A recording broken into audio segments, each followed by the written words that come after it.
welcome to another video, and welcome to a really quick introduction to the next book, the 11th book that we are reading in the Thomas Hardy read-along.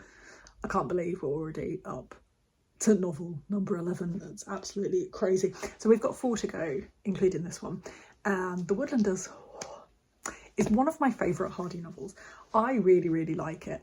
I think the first time I read it, I put it as maybe 3rd in my ranking of overall Hardy novels, after Tess, and then Jude was my favourite. And then when I read all of Hardy's novels in order last time I did a read along of them for myself, it actually ended up as my favourite. And I think every time you reread a novel, it brings something different, and it depends on how you're feeling at the time, who you are, like how old you are, what you're going through in life, of the different kind of experiences that it has for you. So I'm really intrigued actually to see what happens in this time in the read along, whether the Woodlanders ends up atop again. So in this video, if you don't know what this is, by the way, a little introduction. We're reading all of Thomas Hardy's novels in publication order because we like punishing ourselves, I guess. And this is just a quick introduction of the kind of novel that you can expect. There'll be no spoilers in this video, but I'll just tell you a little bit about it. So I've got some notes here. So novel number 11. This was serialised in May 1886, the same month as our previous novel. The Mayor of Casterbridge was released as a finished book. We went straight into the serialisation of this one, and then it was published in 3 volumes in 1887. So the very vague plot is that the Woodlanders features, I think, probably one of my favourite Hardy characters ever. He's like definitely in my top 3 favourite characters, but Giles Winterbourne is an absolutely wonderful character, and I really love him very much. So he is a woodsman, a simple woodsman who lives in the village of Little Hintock, which is a lovely place. And this novel, I think, features just one of the things that I love about Hardy is the descriptions of the landscape and a description of nature, and especially because we've got woodland scenery here, and that's one of the things I really love, is the descriptions that Hardy has.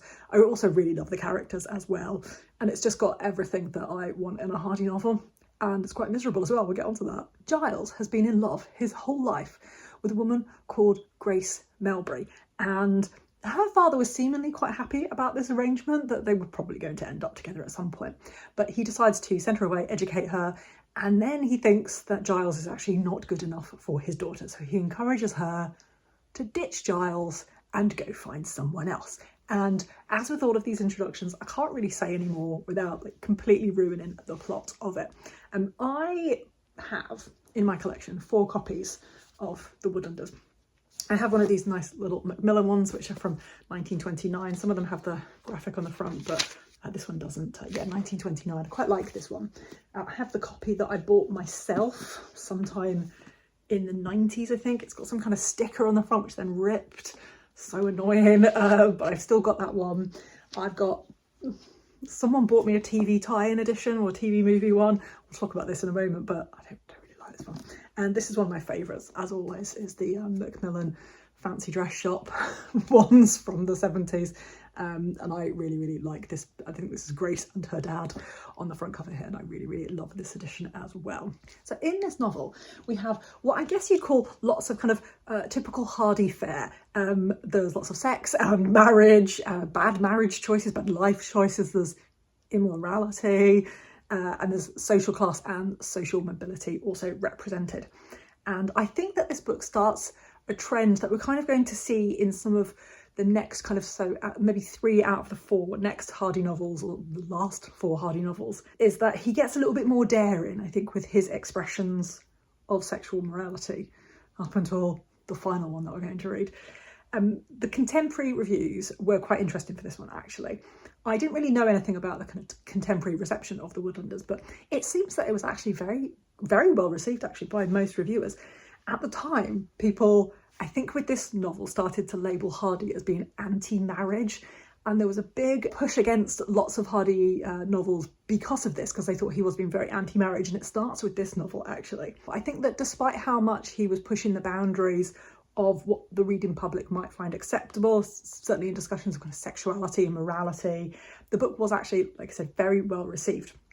Lots of reviews praise the Woodlanders, especially in comparison with previous books, which could be a little bit heavy on the melodrama. Some of the previous books, it was noted that this was it is a lot more subtle, I think, than some other books, and that he also included plot points which were actually relevant, whereas some of his previous books would just have irrelevant things that didn't really go anywhere, or things that were suddenly introduced. One review said, "Every incident contributes to the development of the story, hurrah!" Another review said, "This is a very powerful book, and as disagreeable as it is powerful, it is a picture of shameless falsehood, levity and infidelity, followed by no true repentance, and yet crowned at the end with perfect success."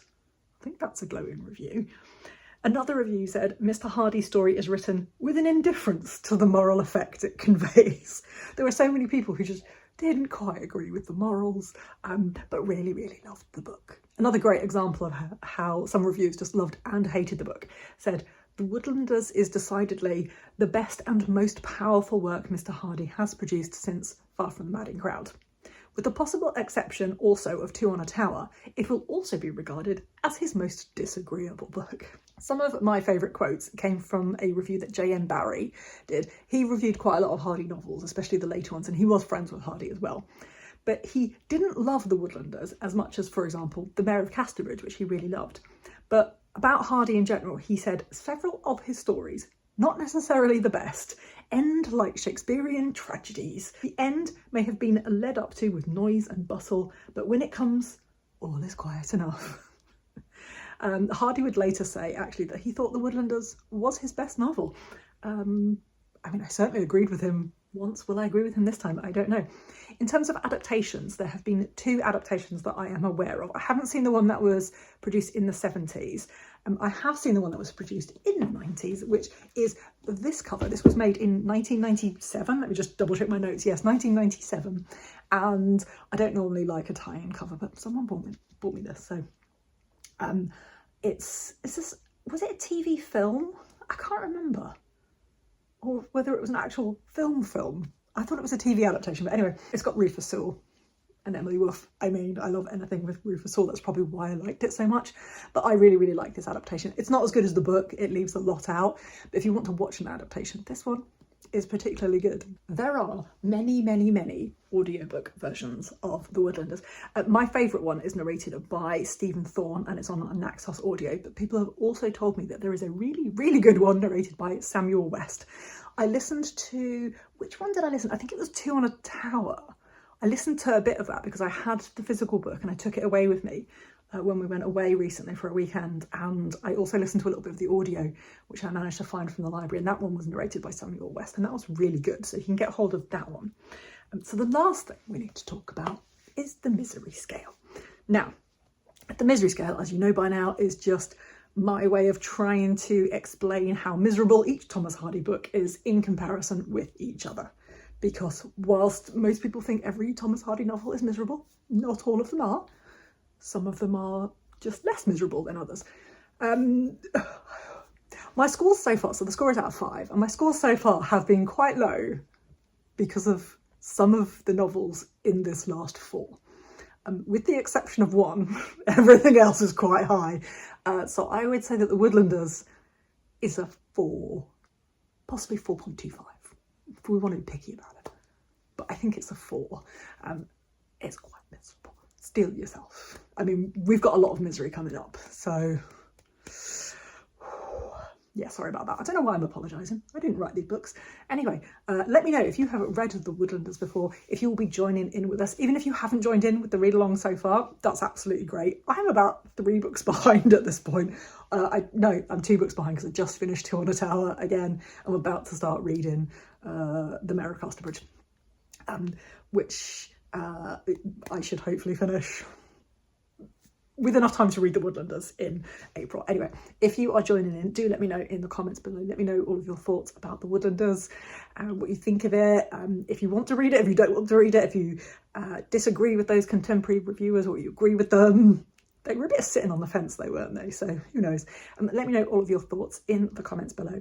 And next month I will be back with my introduction to Tess of the D'Urbervilles.